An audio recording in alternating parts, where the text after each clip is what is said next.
Okay, so from the last talk, you should have some ideas now about what problems to work on. So now we'll turn to what's best to do within those problems. So we call that choosing the best methods. And the key message of this section is to think broadly. Normally when we think of making a difference, what comes to mind is relatively direct ways of making an impact, like being a social worker, a doctor, or a charity worker. But there's many more ways to make a social impact than this, some of which seem like they can offer a greater scale of impact, or they might just be a better fit for you. Many people just don't want to be a charity worker. So I'm going to go through 4 broad types of paths to consider. The aim is to help you get some new ideas about what you could work on. So the first is direct work. This means attempting to solve the problem directly. So some examples: many non-profit jobs. I'd group doctors, social workers, and teachers into this category. This is what I'm doing. And in more practical terms, it means trying to find the best organizations you can within the problem that you're most interested in, and then trying to work at those organizations.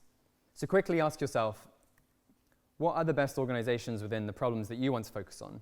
And could you work for one of those? Could that be an option for you? The next is research. Research can often have more impact than direct work. Just remember the examples of medical research we saw in one of the previous talks, oral rehydration therapy. One reason for this is that if you discover a new idea, then everyone can go and apply that idea. So the impact of the discovery can rapidly scale up in a way that can't if you just help people one by one in front of you. Concretely, following this path basically means doing a PhD, and then there's working in academia, and then from there you can exit into all the non-academic research roles within think tanks, NGOs, government, and industry.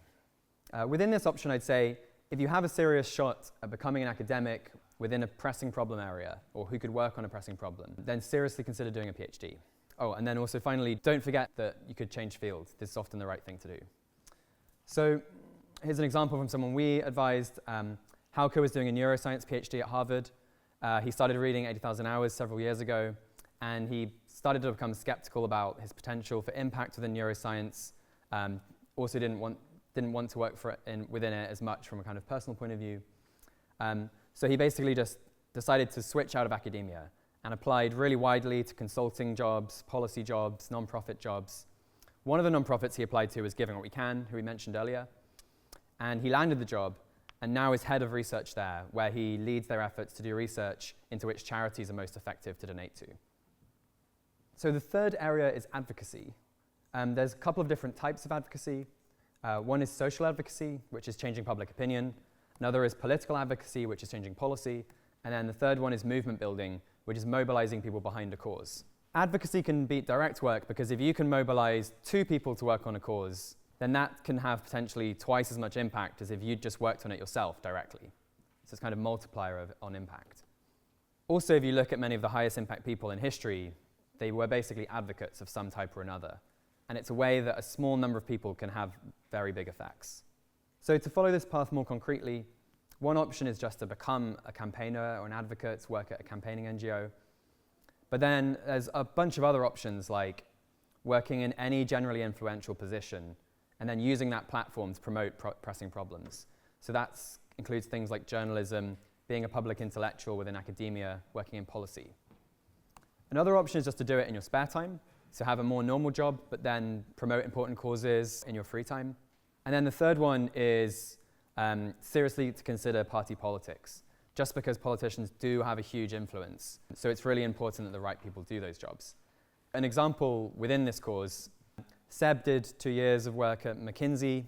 Owen was doing a maths postdoc at Oxford, doing pure maths research into a bunch of stuff to do with geometry, which he thought very likely to have very little impact on the world. And then instead they actually transitioned into founding a think tank called the Global Priorities Project, which advises governments and other major decision makers on which problems in the world are most pressing.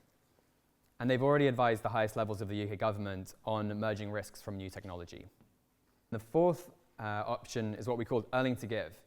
So if you're a good fit for a high earning job, then you could take that job and then donate a big fraction of the income and contribute to pressing problems indirectly through philanthropy.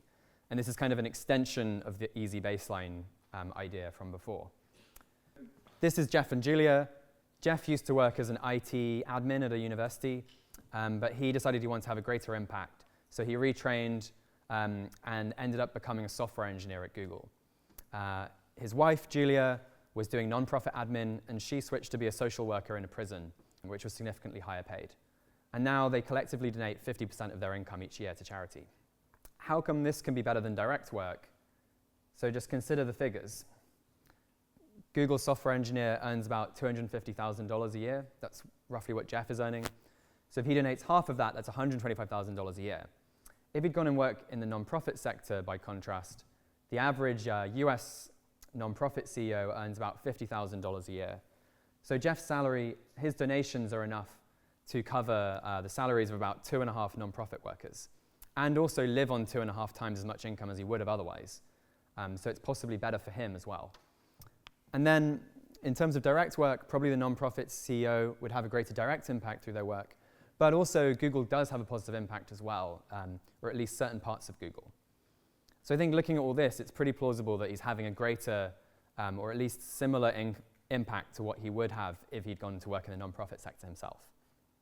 We don't normally consider earning to give as an option, but some people we advise are just really interested in doing a higher earning career, but they worry it won't be ethical. And in that case, if you think you'd be a good fit, then it can just be an option to donate a significant fraction of your income and still have a significant impact. So some particularly good options in this broad area to consider: the tech sector, like software engineering, startups, consulting, asset management, and marketing. The other ones I'd say at the bottom are less generally promising, but they're still very high paid. So if you're a good fit for them, they could be worth considering. So now just take a few seconds to think, could any of these be good options for me? So we've covered these 4 methods. Which one's the best? Firstly, it depends on the needs of the problems that you want to focus on. Different problems have different needs. So for instance, breast cancer doesn't really need more people raising awareness of it because we're aware that breast cancer is a problem. What breast cancer needs is probably more something like research to develop better treatments. So I'd say then in that cause, focusing on research is more important than advocacy. Secondly, it depends on what you're good at. So this brings us to the third and final factor in the framework. Where do you have good personal fit? So firstly, you don't want to do something that you just hate doing, because then obviously you'll burn out and have much less impact in the long run. But then you also want to find something where you're more than just not bad at it. You actually want to find something where you have the potential to be really good at it. And that's because the most successful people in the field usually have much more impact than the median people. So here's an example within research. This is the distribution of citations. And basically what you can see is that over these 4 major journals, almost all the papers have very few citations. Over scientific research overall, the median paper has about 1 citation. But then you can see this tail actually within nature carries on. It doesn't go to 0 for a while. It turns out actually the top 0.1% of papers have over 1,000 citations. So 1,000 times as much as the median. So that's a really huge spread in the kind of how much that research was read between the top 0.1% and the median. And similarly within entrepreneurship and many other fields, there's often these very wide spreads. So within entrepreneurship, the top couple of percent of entrepreneurs account for most of the economic value created. And so this means you want to ideally find a job where you have the chance to become really good at it. But don't make the mistake of thinking, or like trying to follow the advice, do what you're good at. Don't expect to already be really good. Getting really good at anything requires 10 or 20 years of hard work. So the question is more, what could I become good at, rather than what am I already good at? Okay, so now we can sum up the last 2 sections.